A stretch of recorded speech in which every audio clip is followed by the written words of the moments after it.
Today we are going to go mill up some aspen. What else are we going to do? I think we're going to look at a chicken coop one of our buddies got. Yeah, we're going to look at a chicken coop. A second-hand chicken coop. We might also mill up some more 1x6 and 1x8 pine. That order, there's really no deadline for it, so I'm just trying to chip away slowly as I can. I'm not in a big rush, he's not in a big rush, so when it gets done, it gets done. I don't plan on spending a lot of time up there today. There's some other projects around the house I want to get started on. The big one is the timber frame sawhorses. I have that material cut. I got a new chisel in, sharpened all my other chisels, and I'm excited to get going with that project and have some sawhorses. I'm so excited to see those come together. I love timber frame. It's going to look awesome. So join us. We are on our little adventure today. We got a load of cottonwood from one of our buddies. This was a dead tree that was just leaning down in one of his yards and bucked it up. And I'm going to try milling it, see what it looks like. I've never milled cottonwood before. Really haven't heard much about it, other than it can be kind of trashy. So we'll see what it looks like. And another project that I'm going to do is I'm going to go cut down an aspen because I need some aspen lumber for just some other projects around the house. Build a couple of medicine cabinets. What do you mean cottonwood is trashy? I've just heard that it's not very good lumber.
I decided that I was going to use the old blade that probably had 4 hours of machine time on it with that old cottonwood. Cottonwood was a yard tree. There were some nails in the lower, probably 6 feet of it. I definitely tried to cut those out. I didn't notice hitting anything, but I just changed the blade, brand new sharp blade here. Hopefully that Aspen I have cut down here doesn't have any nails or screws in it. That would be a bummer with a brand new blade.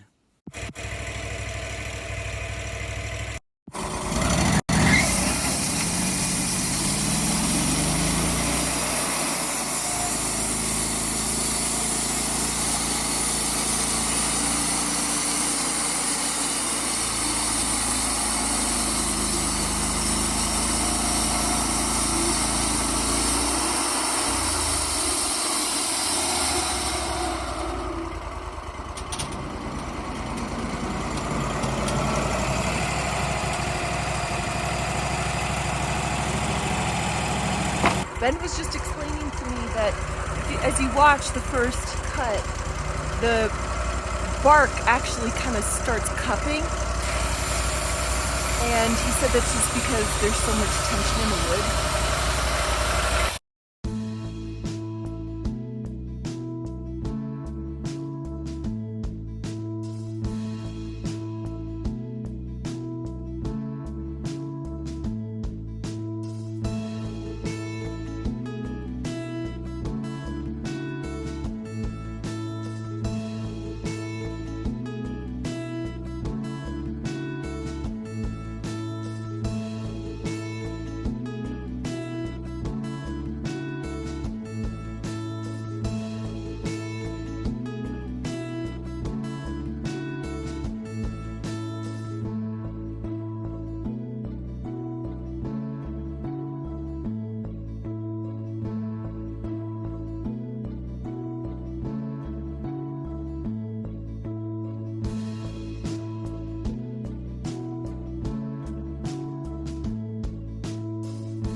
Finished up milling. Got the boards in the back. Got about what? We got about 15 boards of 1x8 by 1 inch and 3/4 inch thick Aspen, about 9 feet long. We'll use them for cabinet backs, maybe some cabinet doors, some other little projects here and there. Aspen, just such a beautiful wood. It doesn't tend to yellow like the pine does, and it's got a lot of cool variation in the color. So pretty excited to have a fair amount in the shop. Thanks for watching, and I hope everyone is doing well and staying sane during quarantine. And we'll just see you next week. Thanks so much. Don't forget to hit the subscribe. Yeah, comment and subscribe. We have no idea what we're doing. We're just having fun, kind of documenting our lives as we try to figure out what we do with the property and finishing up the house. So we really appreciate everybody watching, and yeah, let us know what videos you'd like to see, and we'll see you next time.